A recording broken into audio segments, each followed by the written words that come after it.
Subscribe now and press the bell icon. Never miss an update. नमस्कार मित्रों, स्वागत करता हूं सबका इस YouTube चैनल पर जिसका नाम है स्टडी विद पीएन लोधा।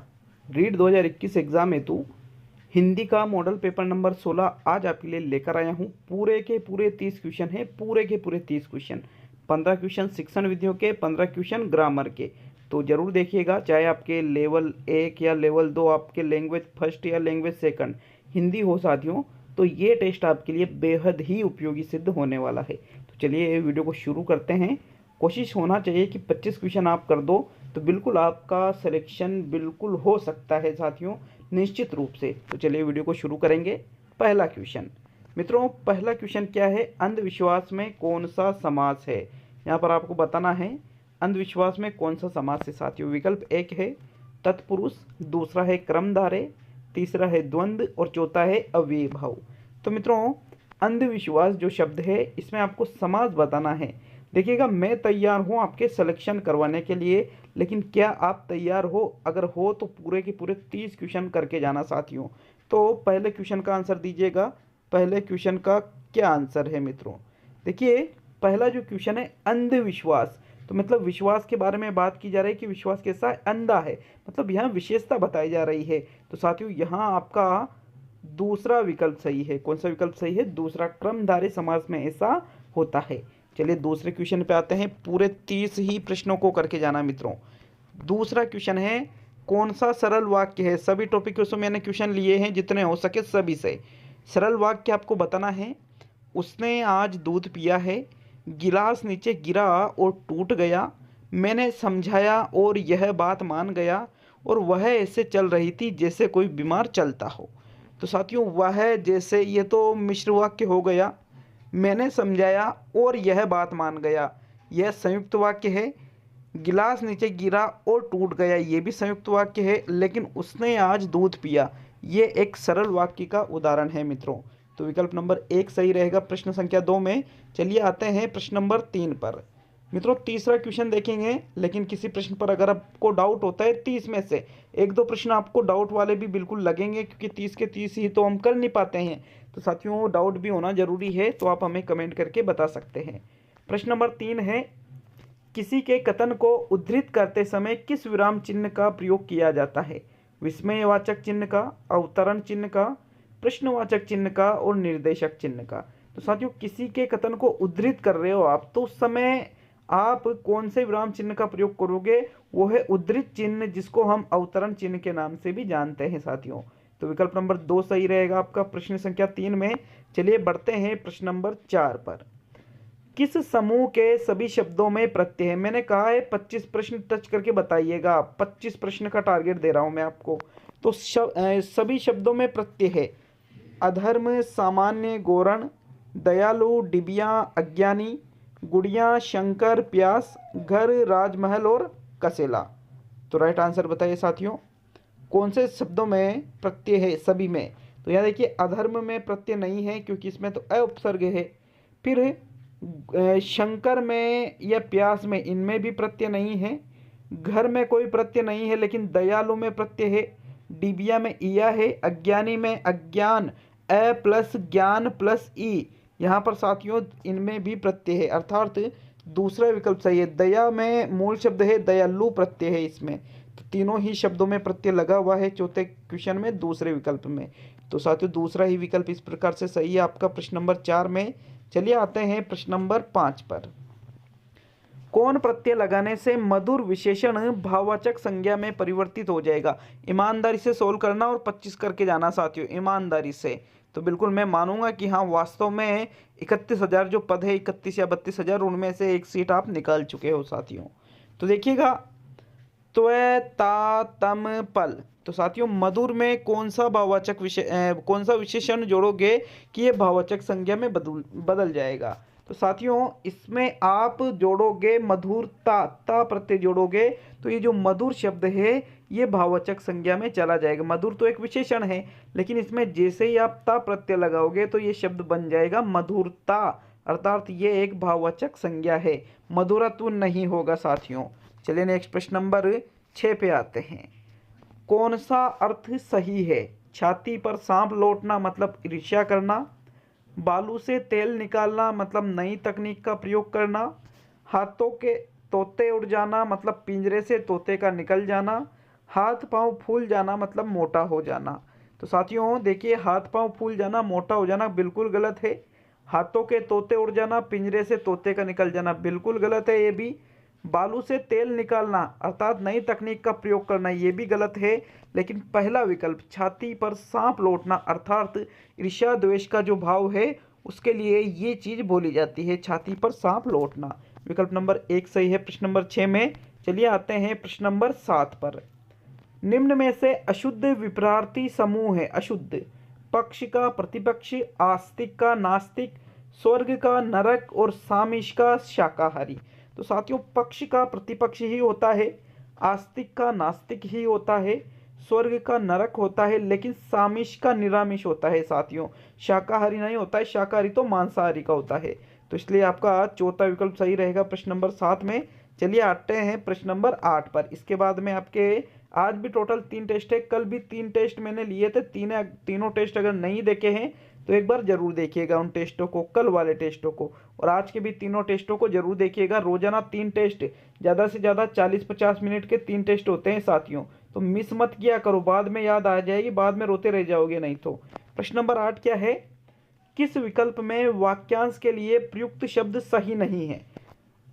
अनायास प्रसन्न होने वाला आशुतोष, जिसकी सारी इच्छाएं तृप्त हो गई हो पूर्ण काम, अतिथियों की सेवा करने वाला अभ्यागत, और माता पिता का संतति के प्रति प्रेम वात्सल्य। तो साथियों माता पिता का संतति मतलब अपनी संतान के प्रति प्रेम वात्सल्य ही होता है। अनायास जो प्रसन्न, अनायास मतलब शीघ्र ही, अचानक ही, तो उसको हम कहते हैं आशुतोष, अर्थात श्री शंकर भगवान शिव जी की बात की जा रही है। जिसकी सारी इच्छाएं भी तृप्त हो जाती है उसको पूर्ण काम, पूर्ण काम उसको कहेंगे। काम वासना, सिगमंड फ्राइड याद आया, वो वाली चीज है ये। लेकिन साथियों अतिथियों की सेवा करने वाला अभ्यागत नहीं कहलाता है। तीसरा विकल्प सही रहेगा प्रश्न नंबर 8 में। चलिए आते हैं प्रश्न नंबर 9 पर। किस क्रमांक के सभी शब्द शुद्ध है? दाम्पत्य, सौजन्यता, सौंदर्य, जिजीविषा, प्रौढ़, अतरंग, पैतृक, शुश्रूषा, उज्ज्वल, श्रृंगार, पुनरावलोकन, आशीर्वाद। तो मित्रों यहाँ हम चौथे ऑप्शन से देखेंगे। देखिएगा आशीर्वाद बिल्कुल शुद्ध है, पुनरावलोकन भी शुद्ध है, लेकिन ये श्रृंगार क्या है? गलत है, क्योंकि श्रृंगार तो इस प्रकार से लिखा जाता है साथियों, श्रृंगार। फिर पैतृक, शुश्रूषा, उज्ज्वल, यहाँ साफ साफ दिख रहा है उज्ज्वल में, ये इस प्रकार से उज्ज्वल को हम लिखेंगे इस प्रकार से मित्रों। यहाँ पर इन्होंने क्या कर रखा, जे को पूरा लिख रखा है इस प्रकार से, तो ये गलत है। तो ये चौथा और तीसरा तो गलत हो गया। फिर है दाम्पत्य, बिल्कुल इसी प्रकार लिखते हैं। सौजन्यता, साथियों सौजन्यता में दो मतलब बड़े ओ की मात्रा होती है, तो ये भी गलत हो गया। जिजीविषा को ऐसे ही लिखते हैं, प्रौढ़ को ऐसे लिखते हैं, अंतरंग को ऐसे लिखते हैं। तो साथियों दूसरा विकल्प सही है, क्योंकि इसमें सभी शब्द कैसे हैं? शुद्ध है। चलिए बढ़ेंगे नेक्स्ट 10वें क्वेश्चन की तरफ। निम्न में से किस शब्द में अप उपसर्ग नहीं है? अप्रोक्ष, अपादान, अपवाद, अपमान।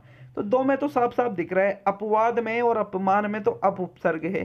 अब अपादान और अप्रोक्ष, तो साथियों जो अप्रोक्ष शब्द है ये अ प्लस प्रोक्ष, अप नहीं बल्कि अ उपसर्ग लगा हुआ है इसमें, अतः यहाँ पर आपके 10वें क्वेश्चन में प्रथम विकल्प सही है। चलिए आएंगे नेक्स्ट प्रश्न नंबर 11 पर।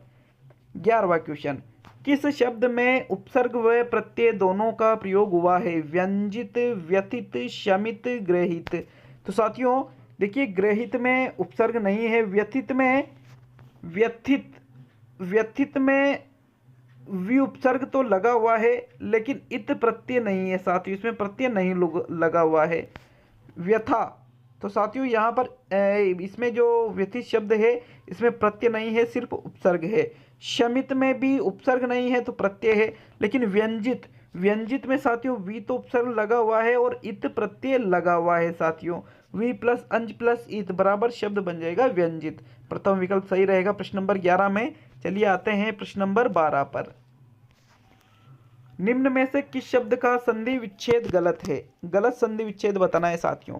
पितृ उपदेश, पितृ प्लस उपदेश, प्रौढ़ प्र प्लस ऊढ़, निरीह नीह प्लस ईह, नवोड़ा नव प्लस ऊड़ा। तो साथियों देखिएगा नौ प्लस उड़ा नवोड़ा इसी प्रकार से लिखा जाता है। प्रोढ़ प्र प्लस उड़ प्रोढ़ इसी प्रकार से लिखा जाता है। निह प्लस ई है बराबर निरीह बनता है। लेकिन पितृउपदेश में ये जो पितृ शब्द है ये इस प्रकार से होगा पितृ, ये री की मात्रा लगेगी इसमें। पितृ प्लस उपदेश बराबर क्या शब्द बनेगा आपके पितृउपदेश। तो साथियों यहाँ प्रथम विकल्प सही है क्योंकि इसमें संधि विच्छेद क्या है गलत है साथियों, ये त्रि नहीं बल्कि ये वाला त्रि आना चाहिए था। चलिए नेक्स्ट आते हैं प्रश्न नंबर 13 पर। अपूर्ण भूतकाल का उदाहरण है। पत्र मिल गया था, राधा गाना गा रही थी, लड़के थक गए होंगे, वर्षा हुई थी। तो साथियों वर्षा हुई थी हो गई वो तो पूरी, तो फिर ये तो पूर्ण भूतकाल में चला गया। पत्र मिल गया था पूर्ण भूतकाल, लड़के थक गए होंगे यहाँ संदेह है साथियों, संदिग्ध है यहाँ, संदिग्ध भूतकाल। लेकिन राधा गाना गा रही थी, यहाँ पर गाना गा रही थी मतलब पहले की बात, लेकिन ये पता नहीं चल रहा है कि अभी तक गा रही है या गाना पूरा कर लिया है। तो साथियों राधा गाना गा रही थी ये अपूर्ण भूतकाल का उदाहरण है। चलिए आएंगे नेक्स्ट प्रश्न नंबर 14 पर। कौन सा मिश्र वाक्य है? राहुल पढ़ रहा है, सुरेश नदी में डूबने लगा, मैंने सुना है कि सुरैया ने निकाह कर लिया, वह आया, थोड़ी देर बैठा और तुरंत लौट गया। तो चौथा तो आपके संयुक्त वाक्य का उदाहरण है साथियों। फिर राहुल पढ़ रहा है सरल वाक्य, सुरेश नदी में डूबने लगा सरल वाक्य, लेकिन मैंने सुना है कि सुरैया ने निकाह कर लिया। तो ये की शब्द से वाक्य जुड़ रहा है, की शब्द से जो वाक्य जुड़ते हैं उसमें हमेशा मिश्र वाक्य होता है साथियों। तीसरा विकल्प सही है। नेक्स्ट प्रश्न नंबर 15 पे आते हैं, 14वें क्वेश्चन में तीसरा विकल्प। चलिए प्रश्न नंबर 15, संज्ञा पदबंध का उदाहरण है। तो साथियों मैंने यहाँ पर संज्ञा पदबंध का उदाहरण में नीचे अंडरलाइन की थी लेकिन इस क्वेश्चन में हो नहीं पाई, तो चलिए मैं अंडरलाइन कर देता हूँ। पहले विकल्प में तो यहाँ तक अंडरलाइन थी, दूसरे विकल्प में यहाँ तक अंडरलाइन थी, तीसरे विकल्प में यहाँ तक अंडरलाइन थी और चौथे विकल्प में यहाँ से अंडरलाइन थी। तो साथियों देखिएगा संज्ञा पदबंध इसमें और इसमें तीनों में संज्ञा पदबंध नहीं है, बल्कि ये जो लाइन खिंची हुई है पहले शब्द से, तो उसका अंतिम वर्ण क्या है? राजा राम। राम एक संज्ञा शब्द है, अतः पहला विकल्प संज्ञा पदबंध का उदाहरण है मित्रों। चलिए नेक्स्ट प्रश्न नंबर 16 पे आते हैं। 16वां क्वेश्चन, वह विधि जिसका प्रयोग चारों भाषाई कौशलों को सिखाने हेतु किया जाता है। दूरस्थ विधि, सूत्र विधि, अनुकरण विधि, सभी। तो साथियों दूरस्थ विधि से हम चारों भाषाई कौशल नहीं सिखा पाएंगे, सूत्र से भी नहीं, बल्कि अनुकरण विधि से हम चारों भाषाई कौशल जैसे है सुनना, बोलना, पढ़ना, लिखना, अनुकरण के माध्यम से चारों चीज़ों को सिखाया जा सकता है। तो विकल्प नंबर 3 सही है साथियों प्रश्न नंबर 16 में। चलिए आते हैं प्रश्न नंबर 17 पर। प्राथमिक स्तर पर पढ़ना सीखने में सबसे कम महत्वपूर्ण क्या है? अनुमान लगाना, संदर्भानुसार पढ़ना, अक्षरों की पहचान करना, पढ़ने का उद्देश्य। तो साथियों इस क्वेश्चन का राइट आंसर बताइएगा। प्राथमिक स्तर पर पढ़ना सीखने में सबसे कम महत्वपूर्ण, तो देखिए संदर्भ के अनुसार पढ़ना तो सही है, अक्षरों की पहचान करना भी सही है, अनुमान लगाना भी सही है, लेकिन पढ़ने का उद्देश्य प्राथमिक स्तर पर नहीं होता है साथियों। पढ़ने का उद्देश्य को इसके अंतर्गत नहीं, देखिए होता तो है लेकिन उतना ज़्यादा महत्वपूर्ण नहीं होता है जितना ये अन्य जो चीज़ें हैं ये होती है। भाई ऐसा नहीं है कि भाई प्राथमिक स्तर पर पढ़ने का कोई उद्देश्य नहीं होता है, लेकिन उतना भी अधिक महत्वपूर्ण नहीं होता है।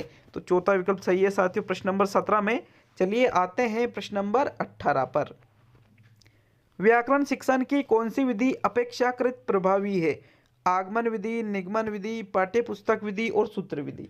तो साथियों चारों में से बताना है कि सबसे ज़्यादा प्रभावी कौन सी विधि है। तो मित्रों इन चारों में ही अगर हम बात करें तो सूत्र, निगमन, पाठ्य पुस्तक, ये तीनों विधियां उतनी प्रभावी नहीं होती है जितनी आगमन होती है, क्योंकि आगमन विधि बाल मनोविज्ञान के सिद्धांतों पर आधारित है साथियों। बाल केंद्रित विधि है, उदाहरणों के माध्यम से बालकों को सिखाया जाता है सक्रिय रखकर। तो प्रथम विकल्प सही है प्रश्न नंबर 18 में। चलिए नेक्स्ट प्रश्न नंबर 19। प्राथमिक स्तर पर भाषा सीखने सिखाने का अर्थ है आलंकारिक भाषा का प्रयोग करना, वर्णमाला सीखना, 12 कड़ी पढ़ना, भाषा का बातचीत के रूप में प्रयोग करना। तो साथियों प्राथमिक स्तर पर बात की जा रही है, भाषा सीखने सिखाने का अर्थ होता है भाषा का बातचीत के रूप में प्रयोग करना, कि बच्चे भाषा का प्रयोग अगर बातचीत के रूप में करने लग गए तो ये सीखने सिखाने का अर्थ हम ले सकते हैं साथियों। चौथा विकल्प सही रहेगा प्रश्न नंबर 19 में। चलिए नेक्स्ट बढ़ेंगे 20वें क्वेश्चन की ओर। वह शिक्षण विधि जिसमें वे अध्यापक शिक्षण कराएं जो विषयगत योग्यताओं एवं कौशलों की दृष्टि से एक दूसरे के पूरक हो। कौन सी विधि है वो? भाषा संसर्ग विधि है, प्रत्यक्ष विधि है, दल शिक्षण विधि है और भ्रमण विधि है। तो साथियों ऐसी विधि को क्या कहेंगे? मित्रों ऐसी विधि को कहा जाएगा दल शिक्षण विधि। क्यों कहा जाएगा दल शिक्षण विधि? क्योंकि दल शिक्षण विधि में क्या किया जाता है कि वो अध्यापक शिक्षण कराते हैं जो विषयगत योग्यताओं और कौशलों की दृष्टि से एक दूसरे के पूरक होते हैं। भाषा संसर्ग में नहीं होता है ऐसा, प्रत्यक्ष में भी नहीं, भ्रमण में भी नहीं साथियों। तीसरा ही विकल्प सही रहेगा 20वें क्वेश्चन में। चलिए आगे आते हैं प्रश्न नंबर 21 पर। मौन पठन के विषय में धारणा है किससे पठन की गति धीमी हो जाती है, एकाग्रचित होकर पढ़ने का अभ्यास होता है, पढ़ने की धीमी ध्वनि होठों से निकलती है, इसे आदर्श वाचन के तुरंत बाद किया जाता है। तो ऐसा नहीं है कि आदर्श वाचन के बाद तो अनुकरण करते हैं, ध्वनि होठों से तो बिल्कुल भी नहीं निकलेगी, पठन की गति धीमी नहीं बल्कि तीव्र होती है, अतः दूसरा विकल्प सही है, एकाग्रचित होकर पढ़ने का अभ्यास इससे होता है और तीव्र गति से बालक अर्थ ग्रहण करते हुए सीख जाता है साथियों। प्रश्न नंबर 21 में दूसरा विकल्प। चलिए नेक्स्ट प्रश्न नंबर 22। निम्न में से किस स्थिति में आप कहेंगे कि पठन हो रहा है? अनुमान के साथ भाव ग्रहण, उचित गति एवं प्रवाह, प्रत्येक शब्द का सही उच्चारण और ध्वनि का उतार चढ़ाव। किसे कहेंगे पठन करना? तो साथियों मैंने अभी यहाँ पर एक क्वेश्चन कराया था तो उसमें अनुमान पूर्वानुमान के बारे में बात की जा रही है साथियों। तो यहाँ अनुमान के साथ यदि आप भाव ग्रहण करते हो तो ऐसी स्थिति पठन के रूप में सर्वश्रेष्ठ रहेगी साथियों। विकल्प नंबर 1 सही है 22वें क्वेश्चन में। चलिए आगे बढ़ते हैं प्रश्न नंबर 23 पर। किस दृश्य श्रव्य सामग्री में पारदर्शी का प्रयोग होता है? ओवरहेड प्रक्षेपक में, फिल्म स्ट्रिप में, ओपेक प्रोजेक्टर में, स्लाइड प्रक्षेपक में। तो साथियों जो पारदर्शी जिसको ट्रांसपेरेंसी के नाम से भी जानते हैं इनका प्रयोग होता है फिल्म स्ट्रिप में। किस में होता है साथियों? फिल्म स्ट्रिप में इनका प्रयोग होता है। दूसरा विकल्प सही रहेगा। नेक्स्ट प्रश्न नंबर 24। 23वें क्वेश्चन में कौन सा? दूसरा विकल्प। मित्रों प्रश्न नंबर 24 आपकी क्या है? सस्वर वाचन का मुख्य उद्देश्य है पढ़ने में आनंद की अनुभूति करना, बच्चों को पढ़ने संबंधी झिझक समाप्त करना, बोल बोलकर पढ़ना और द्रुत गति से वाचन करना। तो मित्रों राइट आंसर क्या है? सस्वर वाचन का मुख्य उद्देश्य। देखिए बोल बोलकर पढ़ना तो मुख्य उद्देश्य नहीं होता है, द्रुत गति से वाचन करना भी नहीं होता है, बल्कि पढ़ने संबंधी झिझक समाप्त करना बच्चों में। ये स्वस्वर वाचन क्या होता है? स्वर के साथ किया गया वाचन ही सस्वर वाचन कहलाता है साथियों। तो दूसरा विकल्प सही है 24 में। अब आगे बढ़ेंगे 25वें क्वेश्चन की तरफ। आकलन मूलतः शिक्षक केंद्रित होता है, केवल यह बताता है कि बच्चे ने क्या नहीं सीखा है। भाषा सीखने सिखाने की प्रक्रिया का अभिन्न अंग है और पाठ समाप्ति पर ही किया जाता है। तो साथियों आकलन का राइट आंसर देखिए शिक्षक केंद्रित तो आकलन मूल रूप से होता नहीं है क्योंकि बाल केंद्रित है साथियों। ये चीज तो केवल ये नहीं बताता है कि बच्चे ने क्या सीखा है, अन्य चीजें भी बताता है। ये पाठ समाप्ति पर ही करे ये जरूरी नहीं है साथियों। भाषा सीखने सिखाने की प्रक्रिया का इसको अभिन्न अंग माना जाता है। तीसरा विकल्प सही है 25 में। तो 25 क्वेश्चन तो हो गए। अब आपके पास 5 क्वेश्चन और बच रहे हैं। तो 25 में से कहाँ तक पहुंचे? 20 तक पहुंच गए या 21 तक या 22 तक? अगर इन यहाँ तक पहुंच गए तो बिल्कुल आप 25 क्वेश्चन कर सकते हो। तो साथियों प्रश्न नंबर 26। छात्रों के सतत एवं समग्र मूल्यांकन पर प्रभावी जोर किसने दिया?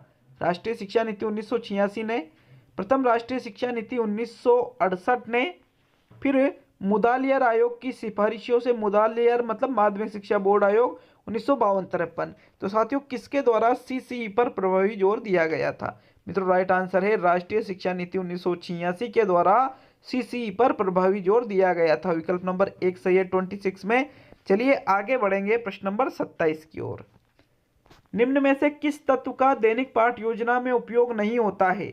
उद्देश्यों को परिभाषित करना, शिक्षण विधि व प्रविधि का चयन करना, दत्त कार्य का निर्धारण करना और नील पत्र का निर्माण करना। तो साथियों दैनिक पाठ योजना में किसका उपयोग नहीं होता है? तो इसमें उद्देश्यों को परिभाषित भी किया जाता है। जो शिक्षण विधियां जिससे बच्चों को आप पढ़ा रहे हो, शिक्षण विधि प्रविधि, उसका चयन भी करेंगे।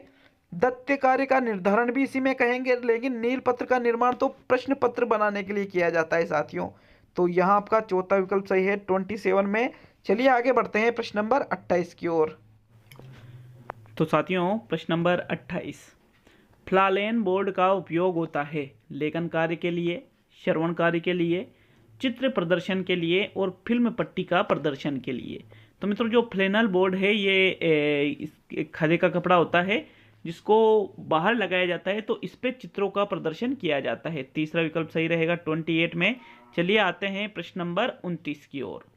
खंडान्वय प्रणाली में भावों का स्पष्टीकरण किया जाता है प्रश्नोत्तर द्वारा, व्याख्या द्वारा, तुलना द्वारा और समीक्षा द्वारा। किसके द्वारा खंडान्वय प्रणाली में भावों का स्पष्टीकरण करेंगे? राइट आंसर बताइएगा 29वें क्वेश्चन का। मित्रों खंडान्वय प्रणाली में भावों का स्पष्टीकरण तुलना के द्वारा नहीं करेंगे। तुलना, व्याख्या, समीक्षा नहीं, बल्कि प्रश्नोत्तर। बच्चों से प्रश्नोत्तर पूछे जाते हैं और उसके आधार पर भावों का स्पष्टीकरण खंडान्वय प्रणाली में करते हैं। वेरी इंपॉर्टेंट क्वेश्चन है साथियों, अच्छी तरह से आपको इस क्वेश्चन को याद रखना है। हो सकता है कि क्वेश्चन आपके एग्जाम में ही आ जाए।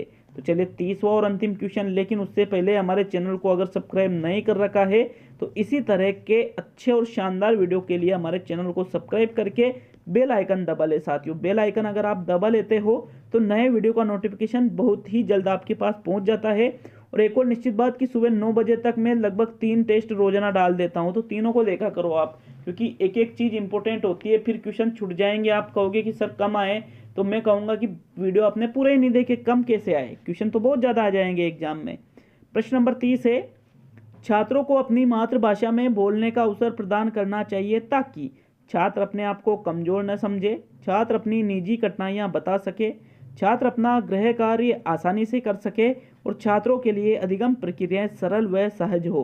तो साथियों मातृभाषा जो उनकी मदर टंग होती है, मातृभाषा जो उनकी होती है साथियों, उसमें बोलने का अवसर प्रदान हमें करना चाहिए, क्योंकि बच्चे अपनी मातृभाषा सबसे पहले सीखते हैं जो वो बोलते हैं। तो साथियों उस तरीके से अगर आप बच्चों को पढ़ाओगे तो उनकी जो अधिगम प्रक्रियाएं वो सरल और सहज हो जाती है। चौथा विकल्प सही है प्रश्न नंबर 30 में।